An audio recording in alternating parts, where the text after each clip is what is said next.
¿Alguna vez has sentido que nadie dice la verdad sobre las mujeres? Como si todo lo que se hablara fuera o una adoración ciega o un resentimiento amargo, sin espacio para la claridad ni para la honestidad. La sociedad insiste en pintar a las mujeres como seres puros, cuidadosos, casi moralmente superiores. Pero, ¿y si toda esa imagen fuera solo una puesta en escena perfectamente ensayada? ¿Y si uno de los filósofos más polémicos de la historia ya lo hubiera notado desde hace más de un siglo? Friedrich Nietzsche nunca tuvo miedo de decir lo que nadie quería escuchar. Él no odiaba a las mujeres, pero tampoco caía en la tentación de idealizarlas. Mientras otros pensadores las ponían en un pedestal o las ignoraban por completo, Nietzsche fue más allá de la superficie. Quiso entender qué había detrás de las máscaras, detrás de los papeles que la sociedad les había impuesto. Nietzsche no creía que la relación entre hombres y mujeres estuviera construida sobre la igualdad o sobre un amor idealizado. Él veía todo eso como un juego de instinto, poder y supervivencia.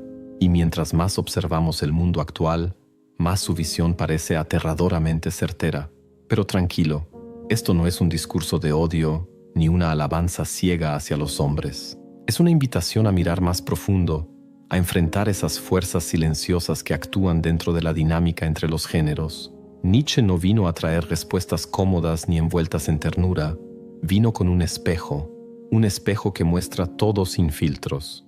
Y si tú ya estás cansado de tantas mentiras, si de verdad quieres mirar más allá de las fantasías románticas y entender qué es lo que realmente está en juego, entonces quédate conmigo, porque una vez que entiendes cómo Nietzsche veía a las mujeres, ya no puedes volver a mirar el amor, el poder o la identidad de la misma forma. En la cabeza de Nietzsche, los hombres no aman de verdad a las mujeres, aman la idea que se hacen de ellas, una fantasía que construyen para sentirse seguros, inspirados, incluso superiores. A eso él le llamaba idealización romántica, una mentira peligrosa. Esa mentira afirma que las mujeres son siempre dulces, puras, frágiles y moralmente más elevadas, pero para él eso no era admiración, era autoengaño. La mujer ideal, según Nietzsche, no es una persona real, sino un personaje inventado por hombres que no saben cómo lidiar con la complejidad del espíritu femenino. En lugar de enfrentarse a esa complejidad, los hombres transformaron a las mujeres en símbolos de la virtud, de la belleza, de la salvación emocional, y al hacer eso, les robaron su autonomía, convirtiéndolas en personajes secundarios dentro de sus propios dramas emocionales. Nietzsche consideraba eso una cobardía. Según él, los hombres se mienten a sí mismos porque no soportan la verdad cruda y directa sobre las mujeres, que son instintivas, estratégicas y guiadas por un tipo de poder diferente. No son mejores ni peores, simplemente son distintas, misteriosas, no porque sean incomprensibles, sino porque los hombres prefieren no intentar entenderlas. Prefieren mantener viva la ilusión que ellos mismos crearon antes que enfrentarse a la realidad. Esa máscara que llaman amor, decía Nietzsche, no nace de la admiración, sino del miedo. Miedo a una mujer emocionalmente libre, sexualmente autónoma, que no necesita ser salvada. Así que los hombres disfrazan ese miedo de romanticismo y se engañan a sí mismos hasta que la realidad les toca la puerta. Cuando la fantasía se rompe y aparece la mujer real, muchos hombres se sienten traicionados, no porque ella haya cambiado, sino porque la ilusión ya no se pudo sostener. Nietzsche veía eso como una de las mentiras más grandes de la sociedad, que para amar a una mujer, el hombre necesita cegarse ante quién es ella en realidad. Él nunca vio a las mujeres como frágiles, al contrario, las consideraba maestras de un tipo distinto de fuerza, una fuerza que no grita, pero que susurra. Mientras que el poder de los hombres se exhibe a través del estatus, la imposición o la violencia, Nietzsche creía que las mujeres habían desarrollado un dominio más refinado, más sutil, pero igual de eficaz. Durante la mayor parte de la historia, las mujeres no tuvieron acceso al poder directo, no podían gobernar, liderar ejércitos ni dirigir instituciones, así que se adaptaron. Aprendieron a influir desde las sombras, a través del encanto, la seducción y la inteligencia emocional. Y mientras los hombres construían reinos con espadas y discursos, Las mujeres moldeaban a los hombres que construían esos reinos. Nietzsche se dio cuenta de que las mujeres tenían el don de guiar sin mandar, de conquistar lealtad sin imponer fuerza, de ofrecer protección sin exigirla. Su poder era relacional, psicológico, construido a partir de una conciencia profunda de la naturaleza humana. Ellas sabían, como nadie más, qué movía a los hombres: el deseo, el ego, el orgullo, y aprendieron a moldear todo eso sin enfrentamientos, no por malicia, sino por supervivencia. Nietzsche admiraba esa habilidad, pero también advertía: no subestimes ese poder, porque justamente por ser invisible, es aún más difícil de resistir. Él creía que las mujeres poseían un instinto estratégico, la capacidad de hacer que los demás actúen sin darse cuenta de que están siendo dirigidos, y por eso no las veía como víctimas de la historia, sino como estrategas silenciosas, operando dentro de ella. Nada de esto era adulación, era una bofetada a las creencias ingenuas de su época. La sociedad veía a las mujeres como pasivas, dependientes. Nietzsche las veía como calculadoras, intuitivas y extremadamente conscientes del impacto que generaban, y no las culpaba por eso. Solo decía en voz alta lo que pocos se atrevían a reconocer: que en las relaciones humanas, quien de verdad tiene el poder casi nunca necesita alzar la voz. Nietzsche creía que los seres humanos no se mueven por la verdad, sino por las apariencias, y en las mujeres, él veía esa conciencia elevada al nivel del arte, no por superficialidad, sino por pura necesidad. Nietzsche no veía esa atención a la apariencia como algo vacío o superficial. Para él, era estrategia. Creía que, en un mundo que siempre negó el poder directo a las mujeres, ellas aprendieron a dominar el campo de la percepción: belleza, delicadeza, inteligencia social. Todo eso no eran adornos, eran herramientas de supervivencia en una sociedad donde el valor femenino estaba constantemente ligado a cómo eran vistas. Y si el control sobre la percepción significa control sobre el resultado, entonces dominar la apariencia se convertía, en la práctica, en dominar todo el juego. Mientras muchos lo llamaban vanidad o simple encanto femenino, Nietzsche lo veía como algo mucho más profundo, una lectura instintiva y refinada de la naturaleza humana. Decía que las mujeres tenían una percepción simbólica casi intuitiva. No se aferraban a la realidad cruda, sino a la forma en que las personas querían que fuera esa realidad.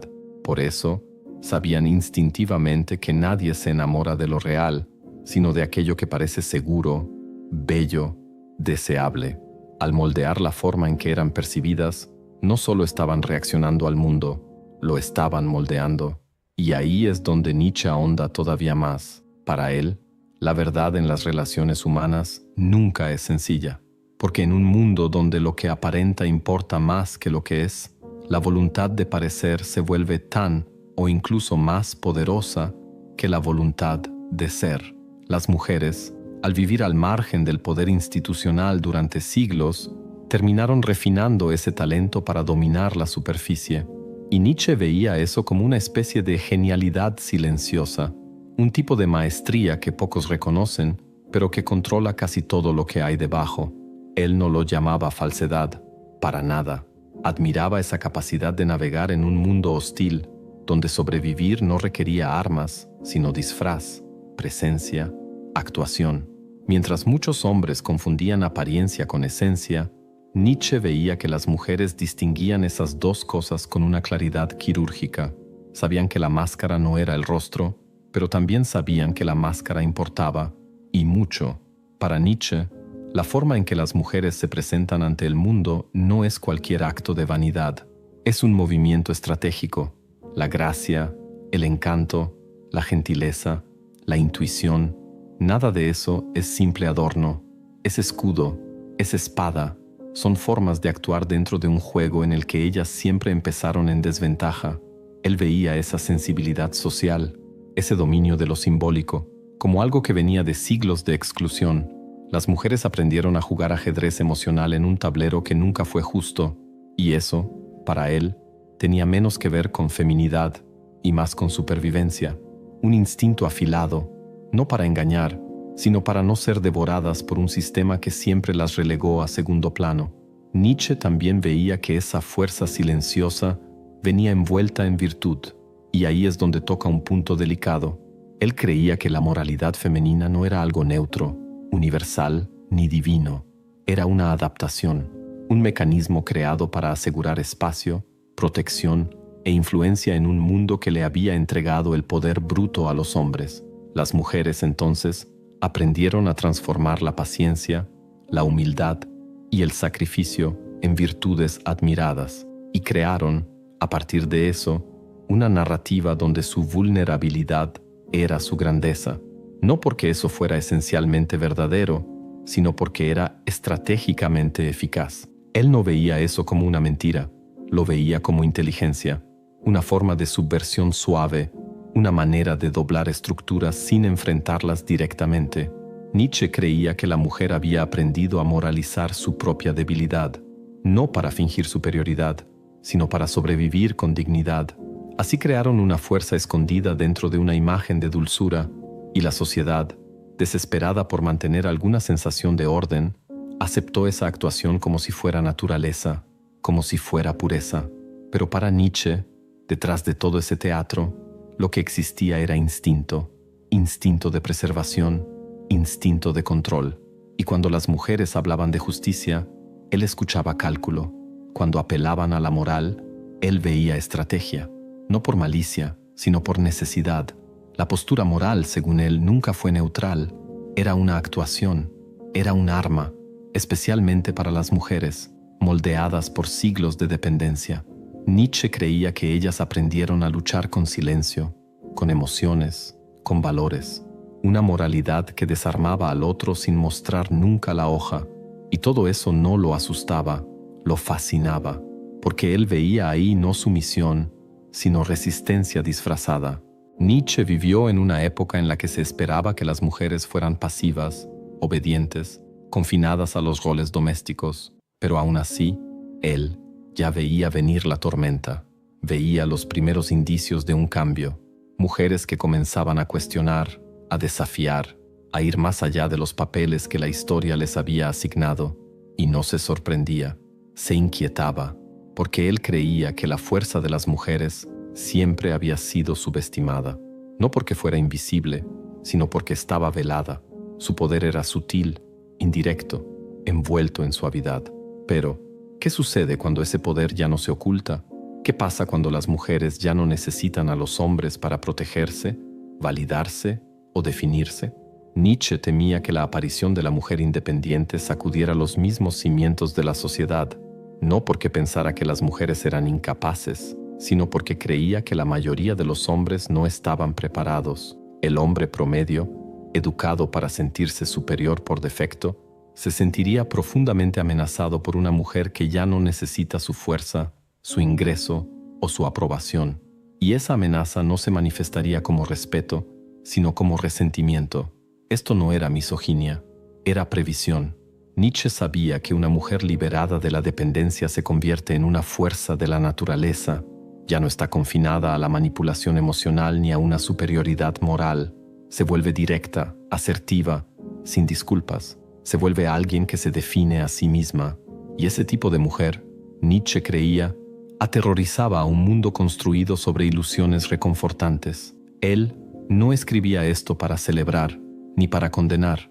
Lo escribía como una advertencia. El futuro no se moldearía con equilibrio, sino con disrupción. La llegada de la mujer independiente no traería armonía, provocaría conflicto, confusión, una dolorosa redefinición de la identidad para ambos sexos, porque cuando las mujeres dejan de pedir permiso, el viejo mundo pierde el control. Y para Nietzsche, eso era inevitable e irreversible. Él no escribía sobre las mujeres para insultarlas, lo hacía para arrancar las ilusiones, porque para él, la verdad era sagrada, incluso cuando dolía. Pero lo que muchos malinterpretan es que su filosofía no estaba basada en el resentimiento, sino en la claridad. Y en esa claridad, Nietzsche veía una posibilidad, una que iba más allá de los juegos interminables de dependencia, control y negación. Veía la oportunidad de algo más grande. Nietzsche creía que la mayoría de las relaciones entre hombres y mujeres estaban construidas sobre ilusiones mutuas, cada uno proyectando fantasías, cada uno escondiendo debilidades, cada uno tratando de ganar un juego sin siquiera admitir que estaba jugando. Pero, ¿qué pasa cuando ambos dejan caer las máscaras? ¿Qué ocurre cuando el hombre ya no idealiza y la mujer ya no manipula? Cuando ninguno de los dos busca controlar mediante el encanto o el dominio, sino que se encuentran con plena conciencia de quiénes son y qué representan. Esa posibilidad, decía Nietzsche, era rara, pero no imposible. Exigía la muerte del sentimentalismo, el rechazo de los roles heredados y la valentía de enfrentarse el uno al otro no como salvadores ni enemigos, sino como iguales en poder, iguales en oscuridad e iguales en potencial, no iguales en todo, pero sí igualmente humanos, igualmente falibles, igualmente capaces de trascender.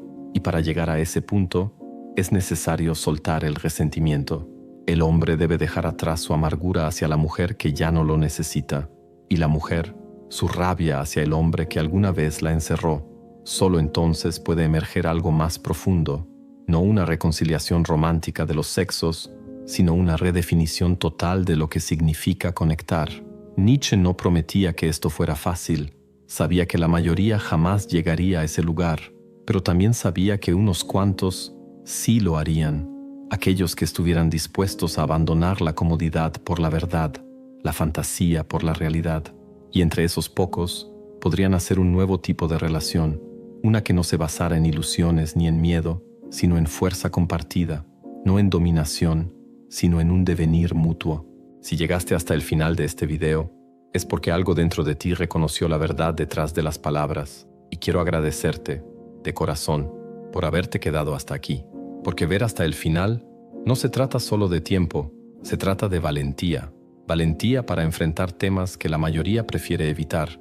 Valentía para mirar las relaciones humanas con ojos más lúcidos, más sinceros y tal vez un poco más inquietos también, ¿sabes? Cuando empecé a escribir este guión, imaginé a alguien del otro lado de la pantalla que ya hubiera sentido que el mundo de las apariencias no lo explica todo. Alguien que, como Nietzsche, se pregunta qué hay detrás de las sonrisas, de los gestos, de esos patrones que parecen eternos, pero que se están desmoronando frente a nuestros propios ojos. Y ahora que llegaste hasta aquí, sé que esa persona eres tú. Y antes de que te vayas, déjame contarte algo rápido. Yo crecí creyendo que el amor era como en las películas, armónico, mágico, destinado. Pero fue solo después de muchas frustraciones que entendí, el amor verdadero comienza cuando nos quitamos la máscara. Y eso es justo lo que intento hacer aquí en cada video. Abrir un espacio para hablar de sentimientos, poder, identidad, con profundidad y sin miedo. Así que, si tú también sientes que necesitas más conversaciones como esta, más verdad, más filosofía, más provocaciones que hacen que la mente dé vueltas y que el corazón lata diferente, aprovecha este momento. Suscríbete al canal, deja tu like y cuéntame en los comentarios. ¿Cuál fue la parte de este video que más te hizo pensar? ¿Qué verdad te sacudió por dentro? Tu comentario puede ser el punto de partida para nuestra próxima reflexión. Y quién sabe, quizá también sirva para inspirar a alguien más que ya está cansado de las mismas historias de siempre. Ahora, si este video te movió por dentro, hay más esperando por ti. Solo haz clic en alguno de los videos que están apareciendo aquí en la pantalla. Nos vemos allá en 5 segundos. Y una vez más, gracias por haber llegado tan lejos. Este canal está hecho para mentes como la tuya.